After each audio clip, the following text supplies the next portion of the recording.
আগামীকাল মাঠে নামতে যাচ্ছে আর্জেন্টিনা, আর যাদের বিপক্ষে খেলতে নামছে তাদের খেলোয়াড়রা মেসিকেও টাচ করবে না, এমনটাই নির্দেশ দিয়েছেন সেই দলেরই কোচ। অথচ এটি একটি আন্তর্জাতিক ফুটবল ম্যাচ।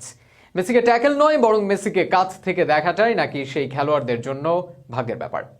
লিওনেল মেসিকে কেন এত সমীহ করছেন প্রতিপক্ষের দলের কোচ, তা নিয়ে বিস্তারিত থাকছে প্রতিবেদনে।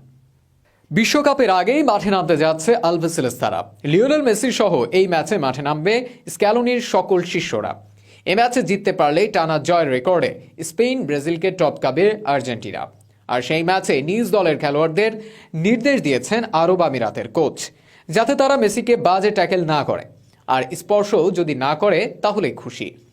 আর্জেন্টিনা ও আরব আমিরাতের ম্যাচটি অনুষ্ঠিত হবে বুধবার বাংলাদেশ সময় রাত 9:30। তার আগেই রোদলফো জানিয়েছেন দলের খেলোয়াড়দেরকে মেসির বিষয়ে হুঁশিয়ারি করে দিয়েছেন তিনি। সংবাদ সম্মেলনে রোদলফো বলেছেন, আমি ফুটবলারদের বলে দিয়েছি ম্যাচের মধ্যে মেসিকে কোনো অবস্থায় যেন কড়া ট্যাকেল না করা হয়। সবচেয়ে ভালো হয় যদি ওকে ছোঁয়ায় না হয়। শিষ্যদেরকে তার এই হুঁশিয়ারি মূলত দেশের প্রতি ভালোবাসা থেকে এসেছে। তিনি বলেন, বলতে পারেন এটা আমার দেশের প্রতি দুর্বলতা। মেসি তার জীবনের শেষ বিশ্বকাপ খেলবে কাতারে।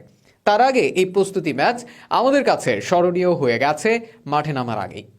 আর্জেন্টাইন এই কোচ জানালেন, আমিরাতের খেলোয়াড়দেরকে পরামর্শ দেওয়ার জন্য মেসিকে বিশেষভাবে অনুরোধ করবেন তিনি বলেন, লিওর মতো ফুটবলারের দেখা তো চাইলেই মেলে না, সেই সুযোগ পাচ্ছে এই দলে। তাই ওর কাছ থেকে মূল্যবান পরামর্শ পেলে উপকৃত হবে সংযুক্ত আরব আমিরাত দল। আশা করব ও আমার এই অনুরোধ রক্ষা করবে। আর্জেন্টিনায় জন্ম এই কোচের, আর খেলোয়াড়ি জীবনের বড় সময় কেটেছে বোকা জুনিয়র্সের। শুধু এই কোচ নয়, আর্জেন্টিনার যে কোনো মানুষের পাশাপাশি অনেক রাইভালরাও চান সুস্থ থেকেই বিশ্বকাপ শেষ করুক লিওনেল মেসি। তার শেষ বিশ্বকাপে তার হাতে ট্রফি দেখতে চান ইতিহাসের অনেক কিংবদন্তিরাও। জার্মানকে বিশ্বকাপ এনে দেওয়া এক কিংবদন্তিও নিজের দেশ নয়, বরং বিশ্বকাপের ট্রফি দেখতে চেয়েছেন লিওনেল মেসির হাতে। আর আর্জেন্টিনার পুরো দলেরই স্বপ্ন মেসিকে সাথে নিয়ে কাতার বিশ্বকাপ ঘরে তুলবেন তারা। আর সেই স্বপ্ন পূরণ করতে সবচেয়ে বড় শর্ত হলো পুরো বিশ্বকাপ জুড়ে মেসির সুস্থ থাকা।